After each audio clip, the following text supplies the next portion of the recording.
Good day, my name is Alan Palmer, St. Vincent and the Grenadines' favorite and most hated son, the diaspora machismo.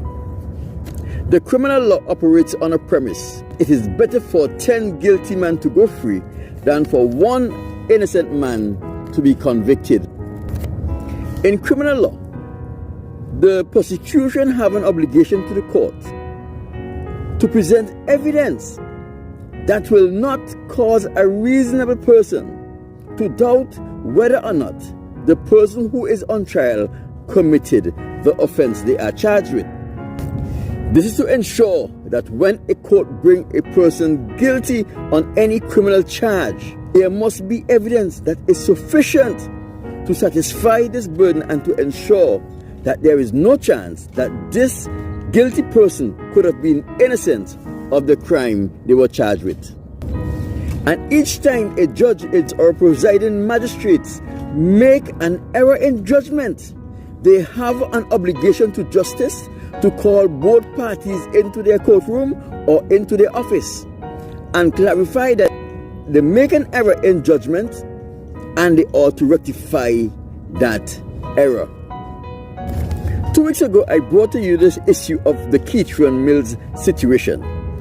A young man, 29 years old, from Chester Cottage in Georgetown, who was arrested by the police and charged and sent to prison for having in his possession unregistered, unlicensed firearm.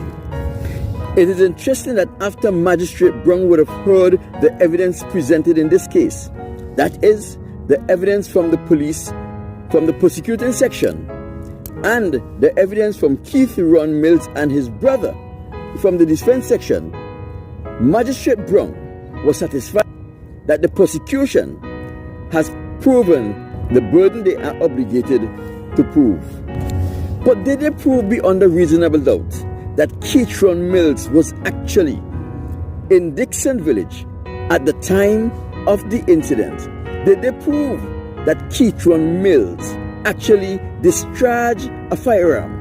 And did they prove the firearm that was discovered in the rented vehicle that Keithron Mills was driving actually belongs to him? Did the prosecution present the evidence that is needed to satisfy the court that the police did everything in their power to justify Keithron Mills' prosecution and conviction? Let's go over the prosecution evidence as was presented in court and see if they actually met the burden of beyond a reasonable doubt. The police received an anonymous call informing them that someone was in Dixon Village discharging a firearm. That person was able to get close enough to that vehicle where the firearm is being discharged from to recognize the registration of that vehicle. Dixon Village is a closely housed village with at least 700 to 800 residents, yet only one person called the police. Based on the information, the police stopped the vehicle of which Keithron Mills were in control of. Keithron Mills voluntarily stopped without trying to evade the police. When requested to search the vehicle, Keithron Mills voluntarily allowed the police to search his vehicle. And a .45 pistol was discovered under the seat of the rented vehicle Keithron Mills had custody of. The court also heard evidence that one of the first things Keithron Mills did was to inform the police the vehicle he had control of at the time was a rented vehicle. He denied going to Dixon on that day. He denied discharging a firearm on that day. He denied having possession of a firearm, and he denied knowing that a firearm was in the rented vehicle he was driving. The court also heard evidence from Keithron's brother, who also supported the testimony that was given to the court by Keithron himself. The police failed to carry out a gunshot residue test on Keithron's hands or clothing. Since Keithron had denied having a firearm in his possession and actually discharging a firearm, the police had an obligation to justice to ensure that they cover all of the bases by carrying out a gunshot residue test on Keithron's hands and his clothing. Such a test would have satisfied all doubt as to whether or not Keithron was lying or the caller had fabricated a story. When we consider a gunshot revenue test kit, a cost of just $50, it is a shame to see that the police refused to spend $50 in making sure that a person was guilty of the offense that they were charged with, rather than to destroy a person's entire life and livelihood.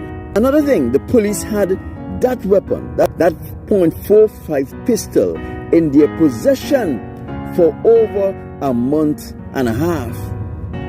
The police had an obligation to ensure that they carry out fingerprints tests on that firearm and compared with Keithron's fingerprints to see if he had actually handled that firearm. What is unfortunate is Keithron had a lawyer in this matter, and his lawyer did not ask the relevant questions or make the relevant submission to the court to create a level of doubt in the court's mind that destroy what Magistrate Brown would have considered that the prosecution has satisfied their burden to the court in a criminal matter. It is important for you to confirm whether your lawyer believes your story or not, because whether or not your lawyer believes your story on the amount of effort he put in your defense. That is why I like K.